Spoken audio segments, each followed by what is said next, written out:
And it's Friday night here on Twitch. For us at Green Oaks Gaming, that means it's time for reviews. Now, generally, Tammy joins me. However, Tammy has been able to take some time to go visit our oldest daughter and grandson. So, lucky Tammy, she is going to be out of the studio today.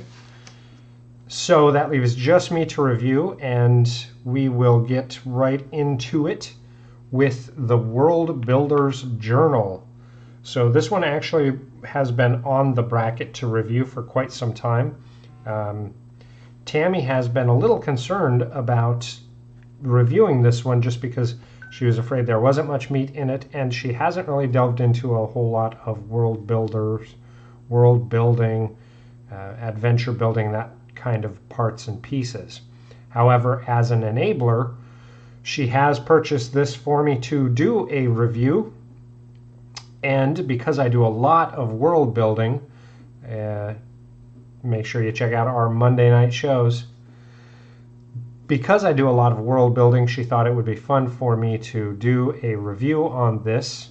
While it may not take a full hour, just who knows, we are going to give it a fair shake and do some reviews on the Dungeons & Dragons, the Worldbuilders Journal of Legendary Adventures here on Green Oaks Gaming. I'm Joe. Welcome to the show. And we are going to position a little bit just so we can see here. I had to do this initial shot so we have it for a thumbnail because I don't have time to do a whole lot of thumbnailing in my free time. There isn't much free time anymore. So I wanted to do a cool shot here in the studio, but I'm going to move some of these miniatures out that we will be working on tomorrow in our studio time. And that will allow us to dive into the Worldbuilders Journal. So Tammy got this for me on Amazon. It was $17, which it is stickered for $16.99. It is official Wizards of the Coast. It says, this journal is your guide for creating the backstories of your heroes and the motives of your villains, so you can build a strong foundation for your next campaign. The 365 writing prompts for role players of all levels will help you invent new realms you never before imagined. Now, if you've seen any of my content, you know that I'm big on world building. I think even if you're playing in established campaigns or established worlds like the Forgotten Realms, as you start playing in it, it becomes your own. It is no longer the canon. It is your version of that game world. So it's very important to, in my opinion, regardless of whether you're homebrewing your own world or using published materials, it is important to kind of track and build out that world so you can explore beyond just published modules, and you're able to then take your stories in new and exciting directions, allow your player characters to explore new and different unique aspects of the gaming world, and really have a fantastic time playing together and building stories around the table together. So for me, world building is a central aspect of any GM. So for me, I have been really excited to be able to do this review. This book is, it's not massive. You can see here on the scale here, it's just over 7 inches tall and 6 inches wide. So it's not like a notebook by any means, but a very decorative element. I do love the matte finish with that little bit of gloss.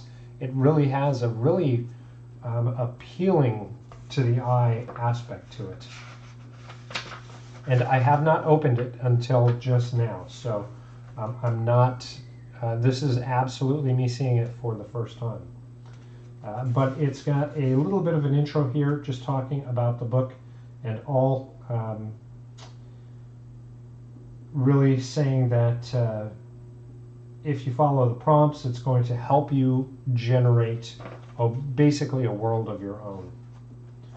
So it's got areas for your date, and you can see little symbols at the top, a potion bottle, a quill, and well.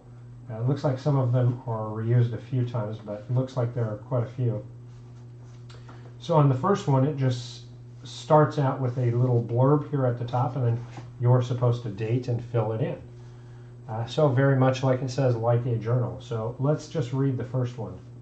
Describe the black market in one of the cities you encounter. Start by writing down the names, appearances, and personalities of 3 vendors. What are some of the unique, unusual, or magical wares they sell? Or what valuable information do they have? Well, that's actually a good aspect. Right off the bat, I didn't expect something like that. I thought it would be something more along the lines of bigger picture things. What's the the continent that you're playing on called? But yeah, right into describe the black market. That's pretty interesting. On the second, whenever you and your company hit a new town or city, you're sure to be tavern bound eventually. Write a list of at least 5 tavern names, their themes, their proprietors, and their personalities. What characters or unique brews might you encounter at each establishment? Wow, a lot of detail here. 5 taverns, what those 5 taverns' themes are, their proprietors, and their proprietors' personalities, and then character or unique brew that you could encounter at each establishment. That's actually a lot of work when you're world building, coming up with that many. I mean, obviously, this is going to take a little bit of time and thought to be able to do. It does surprise me how detailed this gets right off the bat. This could be kind of a turnoff for some people. I just want to real quick go to the front real fast and see. I'm just glancing real quick.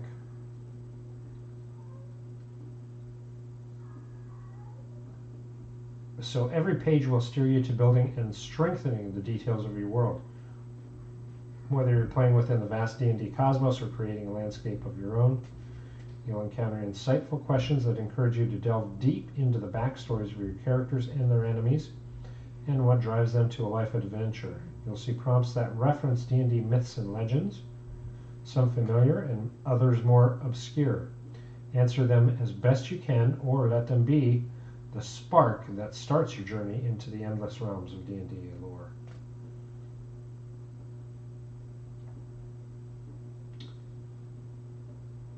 So it doesn't say you have to do page by page, so I suppose you could skip around. I was just trying to see if there was like a set reason they put out this format.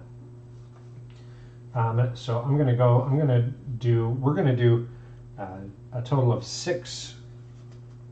So 4 more we'll do from the beginning, then we'll just flip through a little bit. All right, think about a child who has been affected by the actions of you or your party. How did crossing paths with you change this child's life? Perhaps you accidentally burnt down their village or saved the child from a monster's attack. What is this child like as a result when they grow up? Wow, that's pretty heavy. That's pretty deep. What are some major landmarks that you encounter on your travels? Do locals tell tall tales about their origin? Write about how these experiences might affect you as you continue on your journey. So it looks like this is really geared towards things that are already in progress and people who are wanting to put down a little more detail and already have a game going and want to establish more aspects of their game world. The dangerous life of an adventurer is full of ghosts. Write about someone you have lost along the way. How did you deal with that loss?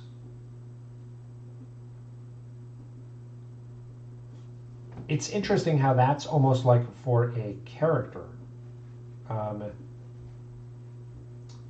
Again, these are great aspects for, in my opinion, storytelling should be a cooperative piece between the players and the GM. The GM should not, you know, feel like they have to come up with everything on their own, but it kind of bounces around a little bit, which is a little different. You and your adventuring company are going to a party. Who invited you, and where is it taking place? Is it a small gathering or a fanciful masquerade? What food will be served? What rumors or information can you and your company gather while at the party? Or what terrible villain will interrupt the festivities? What is your world shaped like? Is it a round globe like Earth? Is it flat? Is it atop a gargantuan turtle's back? Describe its parameters. There's kind of an overarching piece.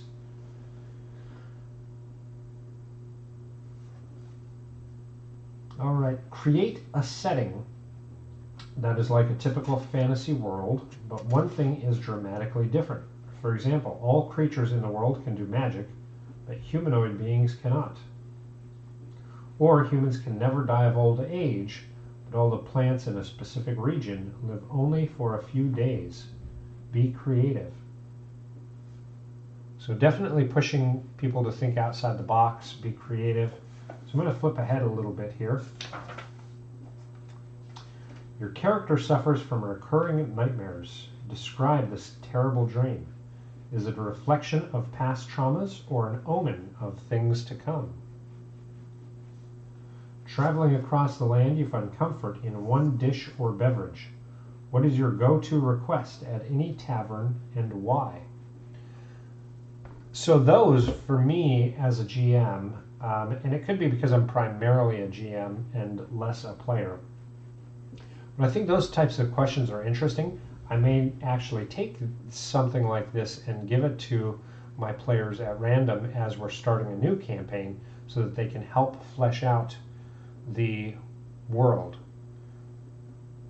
But is there an aspect where I, as the GM, am going to answer some of these on behalf of my characters? I don't think so, because I think that takes away a lot of character agency.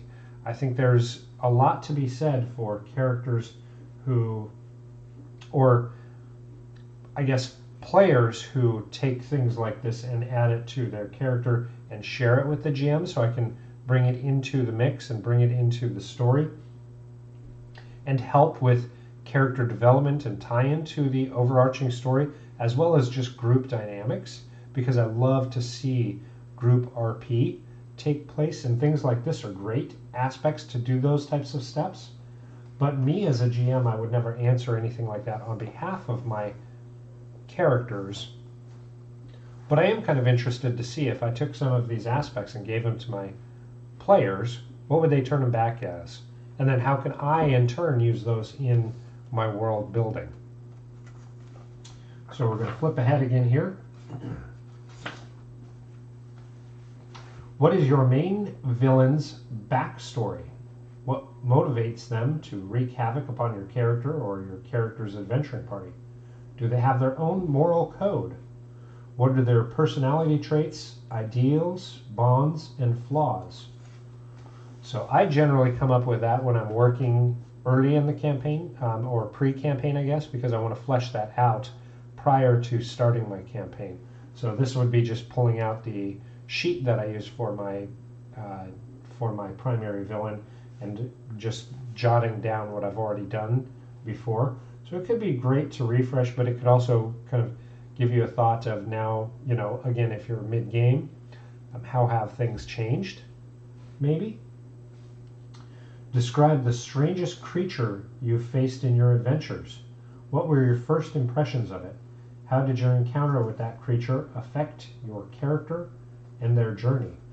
Something like that to me is a great aspect for a question to be posed by an NPC. When you've got the party together and they can all kind of reflect and answer that separately and together, I guess, kind of.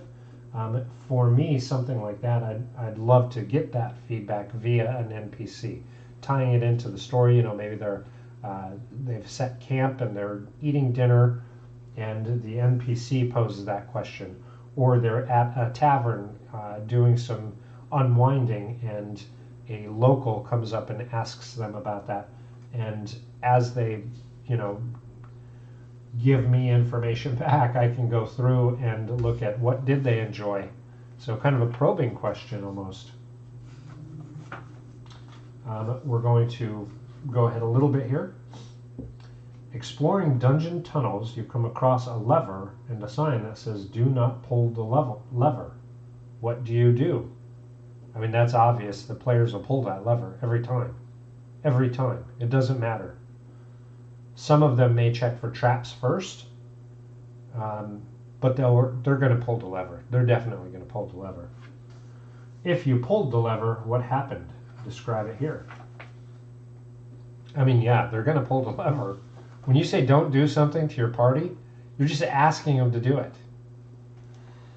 What burning questions do you need answered?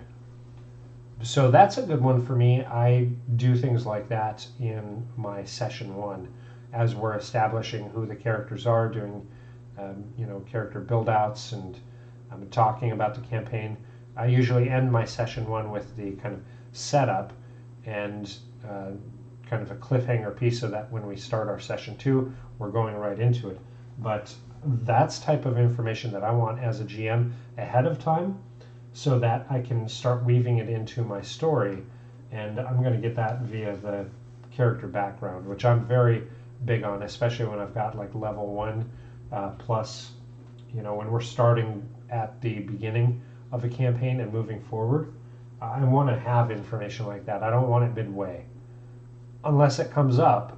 I suppose things could come up like that.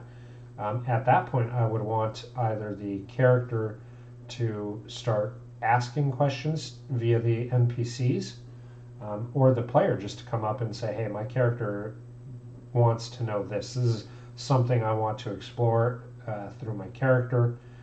And that way I, as a GM, know that I can start doing more and adding more and looking for ways to have that creative, collaborative storytelling. Write notes about your last gaming session in the style of a fable. What is the moral of the story? Ooh, that's actually kind of a good one. I like things like that. I especially love seeing things like that from my players. I don't have a whole lot that do that, but I love it. I would actually love to see from some of my players, I would love to see them write a story as their character. Write their character story, and whether they self-publish or whatever, I think many of my players have had enough interaction and story opportunities that easily any of my players could write even if it's just like a short story,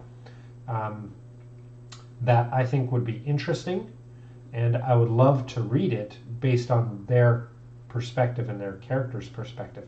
I would love to see how how you kind of get a chance to see how the player's mind works at that stage. Do you have a crush on another party member? Write a poem in their honor. You are enjoying frivolities at the tavern between adventures when a bar fight breaks out. How do you react? Again, very character-based questions. You can see I'm doing a few pages at a time when I'm flipping through. Obviously, there's no like real set rhyme or reason. There's no GM section and character section, or it's not broken down by here's about the world, here's about the lore, here's about the terrain, here's about the the villain, the story arc. It definitely jumps around. Your character has a significant physical impairment that they overcome through either advanced technology, magic, or both. What is the impairment and how is it overcome? Well, that's pretty presumptuous. I mean, it's a cool role-playing aspect and possible storytelling aspect, but what if the character doesn't have a significant physical impairment? I mean, maybe it's just me, but that if you're forcing that on your characters, there again, you're taking away character agency. Create a campaign where the weather, climate, and setting are more dangerous than monsters. What is life like for your characters? How do they fight for survival? So it makes me think of things like Icewind Dale, where the elements are definitely an important factor of the storytelling setting and a real threat to be concerned about. A specific type of animal is extremely frightened of you. What kind of animal is it, and why is it so afraid of you? Okay. Your family had expectations for you that you either failed to meet or simply refused to pursue. What were those expectations, and what is your current relationship with your family? Again, just flipping through a decent amount here. Find a picture of one of the most inhospitable places on earth. Now create the character who you imagine grew up in that environment. What does their mental and physical makeup look like? Ooh, that one actually is an interesting piece that I would probably do just for fun. Possibly in character building for like our Wednesday night show, but possibly just for fun. That's kind of cool. Again, pushing creativity. 2 different fortune tellers predicted 2 completely opposite versions of your life. What were those 2 contradictory fortunes? Which one will you choose to believe? You know a secret about a person in a position of power that would ruin them. Who is this person, and what is their secret? What would happen if that person learned about your knowledge? One of the many deities of the realms has left an indelible mark on you, both literally and figuratively. What does that mark look like, and how has it affected you? Okay. You wake up on the floor of a very high tower, not knowing how you got there, and wearing very different clothes. Describe them. Are they fanciful or plain? Do they bear any symbols? You were raised by the creatures of Droem, a monster nation within Eberron. What is your relationship with those creatures, and how were you treated there? Before becoming an adventurer, you went on an expedition to Everice, a shifting sheet of ice in the Icemaw Sea, where you encountered an unspeakable horror that only you survived. What happened there? One of your ancestors left you a map that leads to buried treasure in the Mror Holds. You follow the map to the desired location, but it's not treasure that you find. What is it?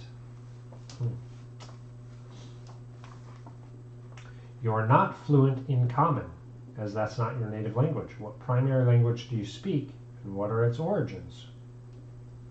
Your character is from the ruling class of one of the nations of the Forgotten Realms, but they were exiled. If they ever return to that land, they are to be killed on sight.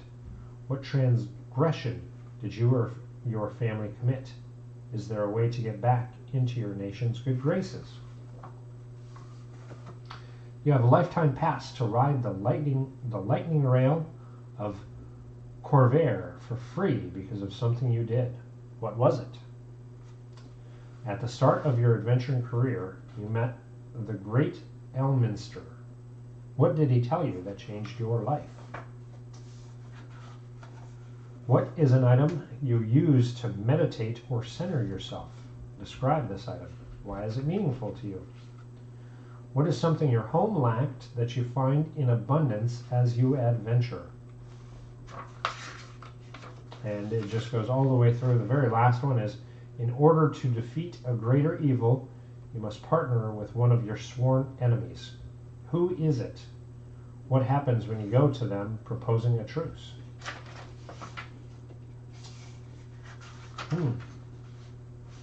Okay. Very different from what I expected. I will say that. It is very different from what I expected. This, to me, is more an exercise of creativity than it is actual world building. I think maybe you could do some interesting stuff with it, but the contents, maybe I'm just not understanding it. It could be that I'm just not understanding it, but to me, the contents of this were just all over the place. They were really jumbled. I guess I had completely different expectations. I really had different expectations. I thought this was really going to be a start to finish kind of build on what's in the Dungeon Master's Guide, where it talks about world building, starting with either looking at the macro down or micro up approach to building a world for you to adventure in. Diving a little bit deeper into that and kind of challenging and guiding some of the aspects of that process. So for this one here, this is almost like your own personal legends and lore, maybe, where you're building out aspects of your world, some of it via legend, some of it via lore. It's really kind of confusing on, is this for a GM who is also a player? Is it for a GM to share with their players? I'm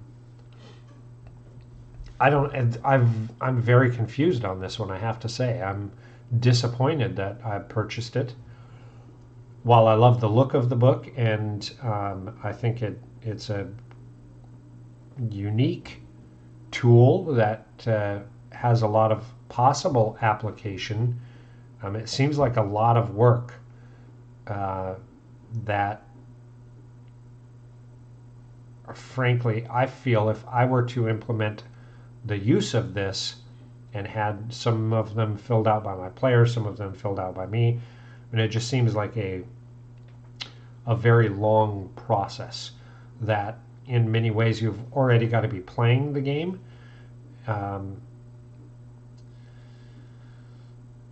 So yeah, I'm pretty disappointed with this. Sadly, I was really looking forward to doing this one. I'm going to go ahead and start rating it. I know we didn't, it seems like we spent a lot of time on it, and even though we didn't really, I'm going to say as far as the look goes, I really love the look. I'd definitely say it looks very nice. It looks cool. I love that matte finish with the bit of gloss. I love that it's open, so you can actually fill things out and have it be an interactive component of your gaming. But for the layout and what it's supposed to do, it was just a hot mess to me. I would not rate it high at that at all. For in-game use, again, for me, it's very confusing on who this is for. Is it for players? Is it for GMs? Is it for adventuring groups, or I guess D&D groups to do together? It doesn't really specify it, explicitly. It doesn't say exactly who it's for. Just for creating backstories of your heroes and the motives of your villains. So the hero should be the players, the villain should be the GM. So yeah, extremely confusing on who it's for. I think there's a lot of challenge in application of this. How do we go through and utilize it effectively in our games? And that, to me, is the most confusing part. So while the price tag, again, was not too much, it was $17, $16.99 is what it's tagged for, 23 Canadian. I would rather spend $16 on just notebooks and pencils, or time off the clock so I could write it in Word or whatever documents you want to do, and follow more closely the DM's guide, and then just dive into more aspects. Again, whether you're doing from the large picture down or the small picture up, and to just build upon what you've got going, what you've got started. For me, I do not think this was a good investment for us. I definitely would not use it myself. So I'm going to say that I would not recommend this unless you are looking for just some type of a creative outlet that you can tie to some of your D&D experiences. Beyond that, I don't think it's worth the money. So I would definitely not recommend this for any of the viewers, anybody who watches this. What a letdown. I was really, really looking forward to this one. I was so hoping this was so different. Maybe I built my expectations up too high, but I mean, it is what it is. Let me know what you think from what we've gone through. Hopefully I'm not the only one who's disappointed by it. Again, you're only getting my comments on it, but as a gamer, as an actual gamer, a long-time gamer, I would not recommend this to anybody who's looking for anything other than a creative outlet that they're able to just spend time filling this out based on experiences they've had with the game. And I think for that aspect you would have to have both player experience and GM experience, and quite a bit of it to be able to go through some of the variances that it's really pushing and asking for. So kind of funky. Bear with me, I'm just looking at one of my cats being silly. So yeah, pretty short one today.